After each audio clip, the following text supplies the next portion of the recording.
It's not right to talk about Karen's father. We all know what he is.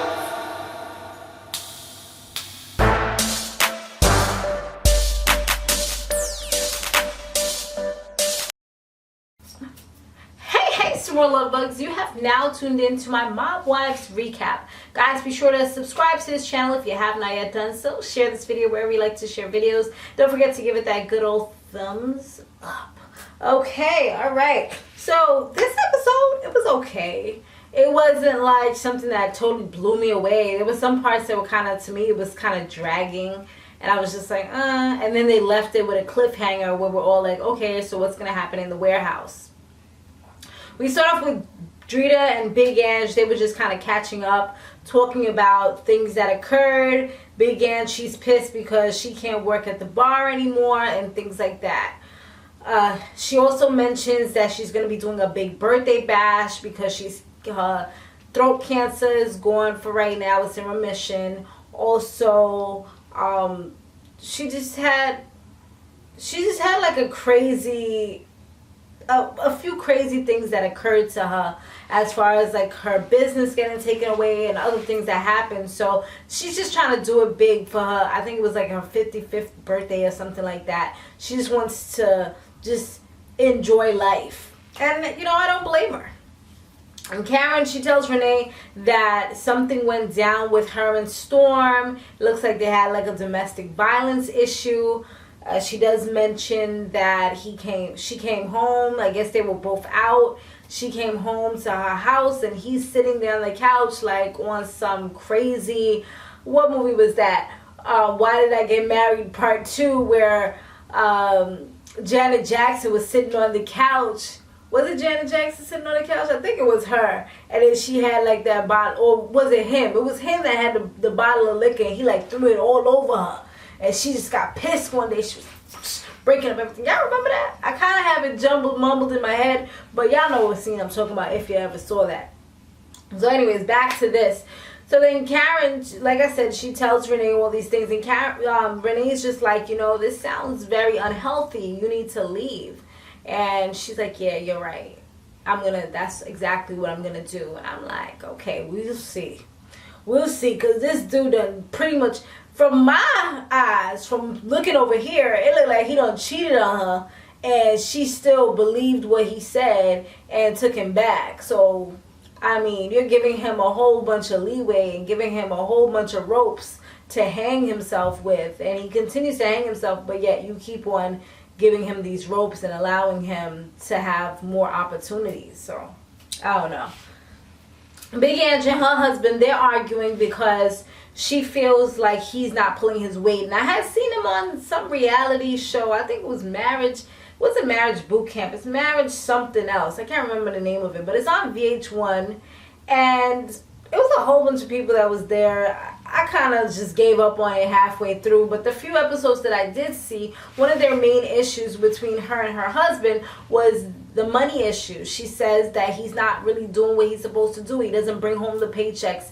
He's not giving her money for the bills. He doesn't even know how much the bills cost. I mean, I feel like she allowed him to do that, and now because things are crumbling around her, now she feels like, OMG, like, what am I supposed to do now? And I feel like she's used to a certain lifestyle, and maybe he wasn't necessarily able to provide the lifestyle for her, but she was able to do it herself, so it didn't really matter. But now that things ain't good on her end, she can't really do it anymore. Now it's like, okay, now what am I supposed to do? She was even telling him like, yo, if you can't pull your weight around, you got to go. You know, like, that's gonna be pretty much it. I guess she gonna get her another mobster or somebody. She's pretty well known, especially now she's in the entertainment industry. She can get somebody else that makes a lot more money that can help support her or whatever. I mean, of course, she is making some coins because she's on the show, but the show's about to end. So, you know, things are really definitely going to change for her. And I think that that's one of the things that she's really looking at. So he was just kind of saying, well, this is your problem, you know. Well, he didn't say it's your problem, but he was like, give me some time. And he was like, you were the one who chose to do all these things, to get this big house, to do this, to do that. I never asked for none of this. This is the way you wanted to live. this is your dream house. This is your this, your that. So I guess it's like, why do I have to put so much in because I'm in your dream? You know, that's kind of what it is. But obviously he must, and he, you know, one thing I did feel bad about with that particular scene is that he did say, I try to do things for you. I try to take you out, do this, do that. And you don't want to do any of those things. You just don't even want to be next to me. He's like, you don't even sleep in the same bed. She's like, well, when you start pulling up your weight like the man, then maybe I want to sleep next to you. But until then, no. You heard my little Big Ang voice. It was off, but I tried. Thumbs up for that. So Renee, two other ladies and Carla, they were just kind of talking about Drita. I was over the whole everybody's talking about Drita thing. And she was having her big party, her big birthday bash. And she was like, you know what, she don't care about the bills at the moment. She's going to worry about that later. She's going to still have fun, enjoy life. And, you know, it's a good and bad mentality to have because, yes, you don't want to just worry. Oh my God, I can't pay this. Oh my God, I can't pay that. Because I feel like, and I've read this, you know, with the law of attraction, that it kind of brings more of those things to you. More of the negative things that you don't want. It's like you're talking about it, so it's bringing it more into your life. But you also want to be realistic as well. You don't want to blow all your cash and then you sitting there like, I hope things are going to work out for me. You know, you got to be smart about it too. So then I kind of feel like Brittany was somewhat of an instigator because she was trying to get Carla to talk to Drita, but I felt like it wasn't really a good situation for them to be talking. Plus, you know, once these ladies have look up in their system, they don't know how to act. So I don't know. And the way that she kind of was saying it, I just felt like it was a little bit shady. I don't know. Y'all can let me know if y'all felt that way, but that's what I was kind of feeling, getting that vibe from her. When Drita walks up, she greets everybody. And I felt like she talking about how everybody's fake, everybody's phony, everybody hangs out with each other, but then they want to argue with each other. But yeah, it was almost like she was doing the same thing because I just want to that if I'm freaking mad with somebody, I'm not going to, hey girl, give them a kiss on the cheek. That's like the Judas kiss. Nah, I might walk past you and let you look and see how my outfit is looking because you know I'm gonna have to slay if I'm gonna see people that I don't like. So I might just, you know, walk past, you know, smile a little something, but it ain't gonna be all of this kiss up and everything else and greeting you like that, like we besties. Come on. We all know that there's a lot of animosity in the room. I felt like that was super phony and fake. And I like I said, I like Drita, but I'm going to call a spade when I see a spade. So that's how I was feeling with that part. And then, freaking Renee, she did the same thing. Oh, you know, they all extended their little cheeks to get the little kisses. But then as soon as Drita's walking away, Renee's like, oh no, I can't. What was she talking to? I think she was talking to Carla. I can't. No, I can't. Like, girl, why you ain't say that when she was standing right there? You put out your face to get that kiss, though. That epitome of fake and phoniness, if you ask me. If you don't like me, you don't even have to look in my direction. Because I'm not with all that, oh, let's pretend. No, you know, like, you don't like me, we don't have to speak again in our lives, you know. Anyways.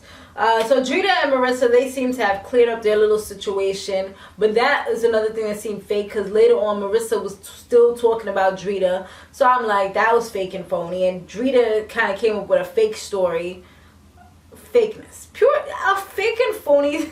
This should be, I don't even know what the title of this, but this should be called Fake and Phony.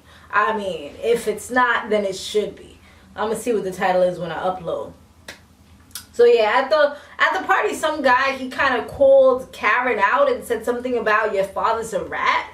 And she got pissed off because she heard it. She's like, what did you say? What you said about my father? And then he tried to say that he wasn't talking about her. So it's like, if he wasn't talking about her, then he was talking about Brittany. Because Brittany's father had the same type of situation where I guess he was a snitch. So, or an informant or something. Pretty similar to and it's funny how... See, this is another thing that's fake and phony. How all these ladies, they have these codes. They don't like snitches. They don't like this. They don't like that. Especially Renee being number one because of her husband, her and whatever. But yet, your closest friend is Karen, whose father had the same type of situation. I don't know. It just all seems so fake. They're walking contradictions a lot of times. They have the party and the guy, he's, like I said, he was talking about, your father's a rat, and then she goes off on him. But I feel like Karen was more so going off on him because she saw that he was like a passive type of guy and he wasn't really going to do anything. So it's like, alright, let me show up and show out. Let me show him how it is real quick. How Staten Island Italian women do real quick. Like, I felt like she was just doing that just because she know nothing was going to happen. If that was some big brother dude, I don't know if it would have been the same type of handling of the situation. You know, maybe she would have not gotten so close. Like, she was literally like poking the man, like, you know, and you could tell he was like maybe semi-drunk. Like, he's like one of the little trolls that be coming on YouTube, want to say something crazy. Oh, you look ugly. Oh, you this, you that. But they're behind a computer and, you know, they're just typing away. That's like the kind of same scenario that I felt like was happening here. Just he was live and directly right there, you know, where you can actually have access to him and beat him up if you wanted to. Alright, so then Karen, she meets up with Storm later on. You know, they turned up. They got over the drama. Then Storm and Karen, they meet up in the woods. Well, not the woods, but they meet up in the woods, cabin in the woods. Later in the cabin in the woods. Now, they meet up and she's bringing him his stuff, his watch. And he's like, what you bringing me that for? And then they kind of talk. And her whole plan that she said she was going to break up with him, it just goes out the window. Don't you open up that window? It was just gone. Like, they hugged, they probably went home, did a little something, and yeah, they're pretty much back to being together, even though they're no good for each other. It's an unhealthy relationship, and they both had bad tempers. It's like he got upset, so she's like, you know, I'm not the type to just sit down and just let somebody clown me or go off on me. Of course, I got something to try to hit too. And I mean, I'll probably do the same thing because I'm not the type to be, oh my God, my boyfriend hit me, you know, or anything like that. I'm going to try. Even if I can't, I'm going to try to do what I got to do. So I get her. And she has like this bad temper. And then it just pretty much ended up with, following that scene, the ladies, they went to the warehouse like true mobster wives, mobster affiliates, and they all sitting down and they were just waiting for Drita so that they can have like this sit down talk. And I don't know, we'll see what happens from there. Alright guys, so yeah, that was pretty much it in a nutshell. Comment down below, let me know what you thought about it. What was your favorite scene? What do you think about the ladies? Who's your favorite? Etc. etc. Thanks for watching. Be sure to stay fabulous, live free, and soar limitless. I'll see you in the next one. Later.